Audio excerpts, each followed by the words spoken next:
YouTube, Eric DIY here with another great instructional video for you. Today we're going to replace the PCV valve, the positive crankcase ventilation valve, on this 2014 Honda CR-V. This engine has about 150,000 miles on it. I don't remember if I ever got the PCV valve done. It's been a long time. PCV valve, what's it used for? The blow-by gases after it burns the gas-air combination recirculates through again to reburn, and that's what this basically does. So to locate that PCV valve, go from the front of the engine down here. It's right on top of the alternator. So right there, I'm pointing to it right here. This hose right here, this is the valve. We're gonna have to take that out and we're gonna replace it with a genuine Honda part. Probably better to do that than any aftermarket parts, because some people have reported that the aftermarket parts don't work as well. Biggest thing here though is that the clip, there's a little clip that you gotta take off. We have to get that off of this pipe. But what I was doing was I was kind of pushing it with my finger like this. And now you can see that I have the clip up. So I'm gonna keep rotating that clip until it comes all the way around with my finger. So for me, it's pretty easy. For other people, like, oh, it's kind of hard because they put it down, but all I do is push on this big notch right there and push it up with my finger. But we will need pliers to get that hose clamp off. Needle nose pliers usually work best, but of course I can't find mine, so I'm just gonna use these linesman's pliers here. And what we want to do is just take the little tab, the big tab, and squish it together with the pliers. Needle nose definitely works better. But the hardest thing is this is a really tight spot too, so there we go. And I'm just gonna move it back a little bit and off of PCV valve, and then I'm gonna wiggle this off eventually. Probably have to back off a little bit more on that. So we'll loosen it up and we'll pull on this pipe as we go. It's really stuck on there. Oh, there we go.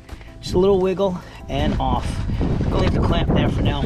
This is a 2014 Honda CR-V LX that I'm doing this on. If you buy the official part, here's the part number right there, and it comes with the actual PCV valve and a crush washer. Again, good thing to have the crush washer. Nice that it comes in all one pack, but do buy the official Honda one. It's probably going to save you lots of trouble. To unscrew the old PCV valve, we're going to use a ratcheting wrench and a deep wall socket. 17 millimeters is what's going to fit this. So see, it's 17, and I'm just going to put it on there. It needs to be a little deep here so that we can get around that valve. We'll get it on there and go lefty-loosey. Okay, so we put it on there. Get it onto the socket. Lefty-loosey. Here we go.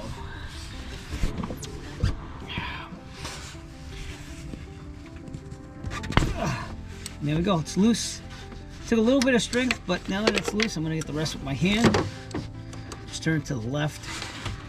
See what I'm doing here. Sorry, the camera work is hard to do here, but we're just turning it to the left. See, that's loose. We're just loosening it up and getting it out of there. You don't lose where the hose was, but we're right on top of the alternator there. And here we go, the old PCV valve. That looks pretty gunked up. The way that you test these is that you kind of shake them, and you're supposed to hear this, but it's really kind of gunked up and everything. So it's definitely time to replace this one. I mean, it's been on there forever. So now remember, there is a crush washer on there as well. So I'm gonna get a screwdriver and we're gonna just take off this, make sure it's not on there, but I think it is on there. So we'll have to get, oh, no, I just got it down there. I'll have to get a magnet to get it out. But there's a crush washer on there too. Nice. Push off with my finger. I'll be right back. I'm gonna get the magnet to get it out. It's basically a spring that opens and closes with pressure in the engine. Let's install the new one. Luckily for me, I have smaller hands. I was able to reach down there and get the crush washer to fill up. So make sure that the crush washer comes off with the old PCV valve. The reason why you have a crush washer is it's supposed to fill in the microscopic holes to really make this seal tight. But here's the new one. It's definitely moving around there a little bit more than the old ones. Put the crush washer on like so, and then we're going to thread it in by hand, making sure that we don't make the crush washer fall out. And there we go. We're going to just thread it in by hand, get it started, and then we'll crank it down just to be very tight with our socket wrench that we used earlier. Again, 17 millimeter bolt. So PCV valve is in with our hand, and we're just going to tighten it up with our deep socket wrench. 17 millimeter. I'm gonna get it on there really well first. Tight quarters here, so go slow. Ratcheting helps. And I don't know the torque specifications for this, but I'm going with tight enough to crush the washer. Kind of like when you do an oil change on the oil pan. But yeah, that looks pretty good. That's our new PCV valve installed. Pretty easy too. Last step is to put the hose back on. So we have the hose here. And we're gonna clamp this down on there. I'm gonna get my pliers again. And we're going to do this on the spring and make it go back to where it was before. I think I'm gonna leave the spring things up this time though, so just make it easier for the future. But really I just rotated around with my finger, so it wasn't that bad. But there we go. I'm gonna wiggle it all the way on there, give it a little tug. It's not coming off. Shouldn't be coming off. Let me back it off just a little bit.